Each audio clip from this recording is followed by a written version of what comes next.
আসসালামু আলাইকুম। আমরা এখন আছি সেন্ট মার্টিন দ্বীপে। সেন্ট মার্টিন দ্বীপ সম্পর্কে আসলে খুব বেশি বলার কিছু নাই। সবাই জানে, বিশেষ করে যারা এখানে ঘুরতে আসে তারা সবাই জানে। এই দ্বীপের পরিচিতি সম্পর্কে খুব বেশি কিছু বলার নাই। আর এখন ইন্টারনেটের যুগ, সবাই সবকিছুই দেখতে পারে, জানতে পারে, দেখতে পারে। তো আমি আমার এক সিনিয়র বড় ভাইয়ের সাথে আসছি। না, আমরা আসলে 3 জন আসছি। তো আমাদের একজন একটু ক্লান্ত, সে হোটেলে রেস্ট নিচ্ছে। আমরা 2 জন আসছি কিছু ভিডিও করার জন্য। তো সূর্য ডোবাটাও সাথে সাথে দেখলাম এবং কিছু ভিডিও করলাম। তো এখন আমরা ছোট একটা ব্লগ করবো, এই জন্য 2 জন একসাথে জাস্ট আমরা আমাদের ফিলিংসটা শেয়ার করার জন্য। আসলে আমরা যে উনি যেটা বললেন ওই কথা ধরেই যদি আমি বলি যে একজনে আসছেন, উনি ক্লান্ত হয়ে রুমে ঘুমাচ্ছেন। আমার কিছু জিনিস আমি মানে একটু ম্যাচ করতে পারি না, উনি আমার সাথে একমত হবেন কিনা আমি জানি না। যেমন ঘুম তো আমি বাসায়ও ঘুমাতে পারি, তাহলে আমি ঘুমাতেই যদি আমার হবে তাহলে আমি সেন্ট মার্টিন কেন আসবো? কেন এত কষ্ট করে কেন সময়, টাকা, অর্থ, টাকার বাইরে গিয়েও সবচেয়ে বড় কথা বর্তমান সময়ে সেন্ট মার্টিন আসাটা যে কতটা চ্যালেঞ্জিং এবং কতটা হ্যাসেল হয়ে গেছে। শিপের টিকিট অ্যারেঞ্জ করা, ট্রাভেল পাস অ্যারেঞ্জ করা টু ডিফিকাল্ট। এটা একজন মানুষের জন্য অ্যারেঞ্জ করা খুব মানে একেবারেই কঠিন হয়ে গেছে। আমরা তো একটা এজেন্সির মাধ্যমেই ম্যানেজ করেছি, তা নাহলে আসলে কঠিন হয়ে যেত। তারপরে কক্সবাজার একদিন আমরা স্টে করে তারপরে আসছি। তো সবচেয়ে বড় কথা হচ্ছে যে আসলে যারা প্রকৃতি প্রেমী তাদেরকে ব্লগ দিয়ে আকৃষ্ট করে আনতে হয় না, তারা এমনিতেই আসেন। ওনার এজ আমি সেটা না বলি, তবে যথেষ্ট সিনিয়র। এজ না বলি মানে এরকম না যে বলা যাবে না তা না।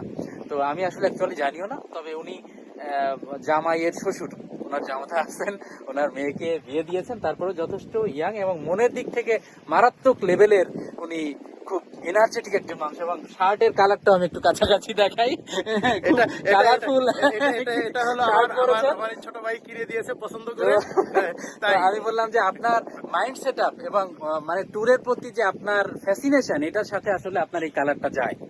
এবং উনি খুবই এনার্জেটিক এবং এখানে ওনার এর আগে অনেকবার এসেছেন কক্সবাজার বা বিভিন্ন জায়গাতে। উনি পেশায় একজন আইনজীবী মানুষ, তার অনেক ব্যস্ততা থাকে, তারপরেও কিন্তু উনি আসেন।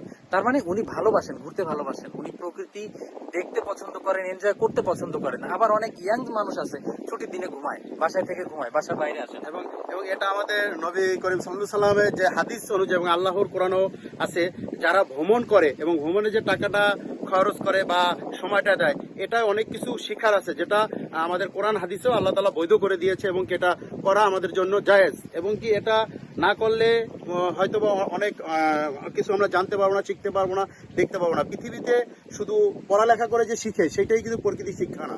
বিভিন্ন জায়গায় ট্যুর করে ঘুরে যে জিনিসগুলো শেখা যায় বা যেগুলো জানা যায়, মানে যেগুলোকে বলে বাহ্যিক জিনিসগুলা, সেগুলো বই বা পুস্তক পড়ে বাসায় বসে থেকে কখনো শেখা যাবে না। এই জন্য আমি মনে করি ট্যুরে আসা প্রয়োজন। আরেকটা কথা হলো, আমরা যারা ঢাকা শহরে থাকি প্রতিনিয়ত কাজ করি এবং সেই কাজ করতে করতে আমরা রোবটের মতো হয়ে যাই। তো সেই ক্ষেত্রে আমি বলবো অন্তত প্রতি মাসে, সপ্তাহে না হলো প্রতি মাসে একটা ট্যুরে আসা, যাতে নিজেদের মাইন্ডটা ফ্রেশ হয় এবং কাজ করতে আরো উদ্যমী হয়, আরো এনার্জি পাওয়া যায়। এই জন্য আমরা ট্যুরে আসবো এবং আসি। এখন ভাইয়ের সাথে আরেকটু অ্যাড করি যে এরা হাদিসে এরকমও হয়তো কোনো একটা জায়গায় এসেছে, শুনেছি যে আল্লাহর সৃষ্টি এক এক জায়গায় এক এক রকম। তোমরা আমার সৃষ্টির বৈচিত্র্যকর বিভিন্ন জিনিস দেখার জন্য ঘর থেকে বাইরে আসো। হয়তো আমি সাজায় হয়তো বলতে পারি না, এরকম কোন একটা আসো এবং সেটা দেখো এবং কি আল্লাহর কাছে শুকরিয়া আদায় করো এবং কি বুঝো যে আল্লাহর সৃষ্টি কত সুন্দর। মানে এটা চিন্তা করা যায়, এটা কি আপনার আমার পক্ষে কখনো সম্ভব এই দ্বীপ সৃষ্টি করা?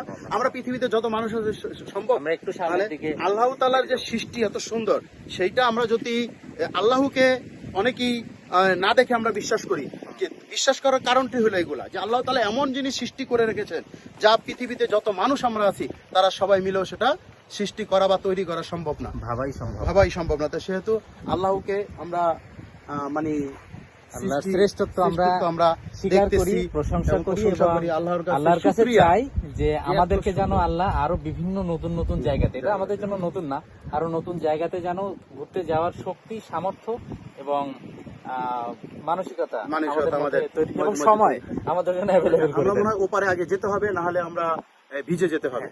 অলরেডি পানি উঠে গেছে, আপনারা দেখেন ওইদিকে ভিউটা একটু অলরেডি মনে হয় আমরা পানি পাড়িয়ে যেতে হবে। যেখান থেকে আসছিলাম আমরা একটু আগে, এখানে পানি ছিল না, আমরা হেঁটে আসছি শুকনো জায়গায়, তো এখন পানি হয়ে গেছে, আমরা মনে হয় ভিজে যেতে হবে। তো আমরা ওদিকে এখন যাব।